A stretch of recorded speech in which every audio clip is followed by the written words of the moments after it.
கன்னி ராசி கன்னி லக்னக்காரங்க உங்களுக்கும் ரொம்ப நல்லா இருக்குது. இன்டர்னலாக உள்ளுக்குள்ளே நீங்கள் நிறைய குழப்பிக்கிட்டாலும் டல்லாக இருந்தாலும் உங்களுக்கு சுற்றி நடக்கிற நிறைய விஷயங்கள் நல்லதாக இருக்குது. ஜஸ்ட்டு நீங்கள் பார்க்கணும், எமோஷனல் ஆகாமல் என்ன நடக்குதுன்னு பார்த்தாலே ஓகே நம்ம நல்லா இருக்கோன்றது உங்களுக்கு தெளிவாகிடும். எந்தெந்த விஷயத்தில் நல்லா இருக்கும்னா நிறைய நீங்கள் எடுக்கிற முயற்சிகளில் வந்து நிறைய சப்போர்ட் வரும்.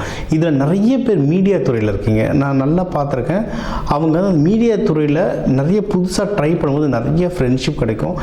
ஏதோ ஒரு விதத்தில் யாராவது உங்களுக்கு வந்து இப்போ நீங்கள் டேரக்டர் ஆகணும்னு ட்ரை பண்ணிங்கன்னா அதுக்கு எதனா ஹெல்ப் பண்ணுவாங்க. நீங்கள் ஸ்கிரிப்ட் எதனா எழுதி வச்சுன்னா அதுக்கு எதனா ஹெல்ப் பண்ணுவோம். ஏதோ ஒரு விதத்தில் ஃப்ரெண்ட்ஷிப் ஹெல்ப் வரும். நீங்கள் முயற்சி அடையிறது வந்து ஏதோ ஒரு லிங்க் வரும். மீடியா ஒரு ஷார்ட் ஃபிலிம் எடுக்கிறதோ, ஒரு ஃபேஸ்புக் இன்ஸ்டாகிராமில் உங்கள் வீடியோ வருது, ஏதோ ஒரு இதில் லிங்க் வரும். அதான் முயற்சிகளில் ஜெயிப்பீங்க. இது படிக்கிற குழந்தைங்களுக்கும் அப்படி தான். இப்போ இது பார்க்கும்போது ஆல்மோஸ்ட் எக்ஸாம்ஸ் எல்லாம் முடிஞ்சிட்டு வந்திருக்கும். அப்படி முடியலனாலும் நல்லாவே படிப்பாங்க. இல்லை நீங்கள் 10th முடிச்சிட்டிங்க, 10th முடிச்சு லீவ்லேயே +1 +2க்கு ரெடி ஆகிடுவாங்க. வெளிநாடு எக்ஸாம் போகிறவங்களே எக்ஸாமுக்கு அந்த GRE GMATலாம் எழுதுவாங்க. அப்படிலாம் இருந்தாலும் நல்லபடியாக எக்ஸாம் எழுதுவீங்க. ரொம்ப சூப்பராக இருக்க டைமு. புதனை நல்லா ஆக்டிவேட் பண்ணிக்கோங்க. படிக்கிற குழந்தைங்க தினமும் நீங்கள் சாப்பிட்ற தட்டில் பச்சை கலரில் எதனா இருக்கணும், பச்சை காய்கறி. அது இருக்க புதன் நல்லா ஆக்டிவேட் ஆகும். குரு நல்லா ஆக்டிவேட் பண்ணுங்க. மஞ்சள் கலரில், இந்த மஞ்சள் மூக்கடலில் இதெல்லாம் சாப்பிட மஞ்சள் குரு நல்லா ஆக்டிவேட் ஆகும். அதுவும் உங்களுக்கு வந்து வெளிநாடுகள் போகிறவங்க இல்லை வெளியூர் போகிறவங்களுக்கு குரு ஆக்டிவேட் ஆக சூப்பராக இருக்கும். இதெல்லாம் வந்து சீடு தெரப்பின்னு சொல்லுவாங்க. விதைகள் மூலயமா நம்மளையே நம்ம பவர் ஏற்றிக்கிறது. இதெல்லாம் வந்து இதுதான் நம்ம கோவில்களில் வைக்கிறோம். கலசத்தில் சாமிக்கு கீழெல்லாம் கோவில்களில் வைக்கிறோம். நிறைய தாந்திரிக பரிகாரங்கள்லாம் நிறைய இருக்குது. நீங்கள் பூஜை முறைகள் நீங்கள் எதில் போனாலும் தானியங்கள் தான். தானியங்கள் வச்சு மேஜிக் பண்ணலாம். நம்மளுக்கு என்ன வேணுமோ அது தானியங்களை வச்சு நம்ம சாதிக்க நிறைய வழிவகைகள் இருக்குது. இது ஒன்று. அடுத்து நீங்கள் வந்து இது வந்து ரொம்ப லவ் பண்ணுற ராசி. ஏன்னா புதன் வீடு ரொம்ப ஆர்டிஸ்டிக்கு, கவிதை பாட்டு இதெல்லாம் ரொம்ப பிடிக்கும். நல்ல ஆர்டிஸ்ட்டுக்கு நீங்கள் வந்து இந்த லவ் செட் ஆகிறதுலாம் ரொம்ப டைம் நல்லாயிருக்கு. கை கூடும். நடுவில் ஏதோ பிரேக்கப் ஆகி ஏதாவது இருந்தால் கூட கை கூடும். ஏற்கனவே கை கூடியிருக்கு சார், நல்லா போயிட்டுருக்கு சார்னா வீட்டில் பேசி டக்குன்னு கல்யாணம் பண்ணுங்க. ஏன்னா கல்யாணத்துக்கான விண்டோ நல்லா இருக்குது. எதிரிகள் தொல்லை ஏதாவது நடுவில் உள்ளே பூந்து ஏதாவது குழப்புவாங்கல்ல, அந்த குழப்புறது எல்லாமே கம்மியாக இருக்குது. ஸோ அதனால் நீங்கள் வந்து வீட்டில் பேசிட்டு கல்யாணம் பண்ணுறது கரெக்டாக இருக்கும். கூட மட்டும் கரெக்டான ஆளாக கூப்பிட்டு போங்க. ஏன்னா நடுவில் வந்து யாராவது தேவையில்லாமல் பேசி குழப்பிடக்கூடாது. அதனால் கரெக்டான ஆளாக கூட கூப்பிட்டு போயிட்டீங்கன்னா ஜெயிக்கிறதுக்கு வந்து ரொம்ப அதிகமாகவே வாய்ப்பு இருக்குது. நீங்கள் எதனா இன்வெஸ்ட்மெண்ட் பண்ணணும் அப்படின்னா தாராளமாக பண்ணலாங்க. ஏன்னா உங்களுக்கு நல்ல புத்தி கூர்மை இருக்கிறதுனால நீங்கள் ஸ்டாக் மார்க்கெட் ப்ரெடிக்ஷன் பண்ணலாம். உங்களுக்கு அந்த ஸ்டாக் மார்க்கெட்டில் போட பணம் நல்லா வருமா அப்படின்றத பார்த்துட்டு அந்த அமைப்பு இருந்தால் அதில் நீங்கள் போடலாம். அப்படி இல்லைன்னா நிலமாவோ வீடாவோ நகையாவோ வாங்கலாம். ஏன்னா இது வந்து நிலம் ராசி, பெண் ராசி. ஸோ நகை வாங்குறது, வீடு வாங்குறது இவங்களுக்கு வந்து டிஃபால்ட்டாகவே பிடிக்கும்.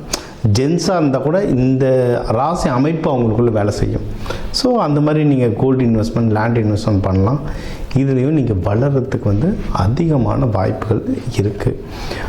யாராவது தொழில் பண்ணிகிட்ருக்கீங்கன்னா அந்த தொழில் நல்ல முன்னேற்றங்கள் கொடுக்கும். நிறைய தொழிலில் வந்து சரியான முன்னேற்றங்கள் வரும். வெளிநாடுக்கு தொழிலில் இப்போ சில பேர் வந்து ஸ்டார்ட் அப்லாம் வேலை செய்வீங்க. அவங்களுக்கு வந்து ஷேர்ஸ்லாம் தருவாங்க. அதுவும் ஒரு விதமான தொழில் தான். நீங்கள் அது வெளிநாடு என்ன எக்ஸ்பேண்ட் பண்ண போது, இல்லை வெளிநாட்டில் பிரான்ச் இருக்க ட்ரை பண்ணிங்கன்னா ட்ரை பண்ணலாம். வெளிநாடு போகிறதுக்கு வந்து நிறைய அமைப்புகள் இருக்குது. தாராளமாக ட்ரை பண்ணலாம். நீங்கள் பண்ணுற பிஸ்னஸில் வந்து நல்லாவே ப்ராஃபிட் வரும். சூப்பராக ப்ராஃபிட் வரும். அது என்னென்னா தூக்கம் டிஸ்டர்ப் ஆகும். இப்போதைக்கு கன்னி ராசி லக்னம் வந்து தூக்கம் கிடைக்காம தான் ரொம்ப அவஸ்தைப்படுவீங்க. ஜென்ரல் டைமுக்கு வந்து நீங்கள் படுக்கிற மாதிரி அமைப்பு வராது. வேலைன்னு ஓடிக்கிட்டே இருக்க மாதிரி இருக்கும். அப்படி அமைப்பு கிடைச்சாலும் புரண்டு படுத்துட்டுருவீங்க. ஒரு நிம்மதியான தூக்கம் வராது.